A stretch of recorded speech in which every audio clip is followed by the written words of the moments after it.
Praise the lord. ఈరోజు దేవుని మాట ఆదికాండం 18వ అధ్యాయం 14వ వచనంలో, యెహోవాకు అసాధ్యమైనది ఏదైనానున్నదా? నిజమే కదండి. దేవునికి అసాధ్యమైనది ఏదీ లేదు. చాలామంది ప్రార్థన చేసి జరిగిద్దో జరగదో అని అవిశ్వాసంలో ఉంటారు. అందువల్లనే ఇంకా మీ ప్రార్థనలకు జవాబు పొందలేకపోతున్నారు. నిజంగా ఆయన యందు విశ్వాసం ఉంచిన వారికి అసాధ్యమైనది ఏదీ లేదు. ఈ మాట నేను చెప్పటం లేదు. బైబిల్ గ్రంథంలో మత్తయి సువార్త 17వ అధ్యాయం 21వ వచనంలో యేసయ్య శిష్యులతో అంటాడు, మీకు ఆవగింజంత విశ్వాసం ఉండిన ఎడల ఈ కొండను చూచి ఇక్కడ నుండి అక్కడికి పొమ్మనగానే అది పోవును.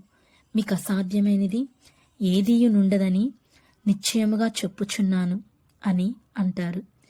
మీరు చేసిన ప్రార్థనల విషయంలో అవిశ్వాసుల వలె కాకుండా విశ్వాసంతో ఆయన చేసే కార్యాల కోసం ఎదురు చూడండి. Download ShareChat.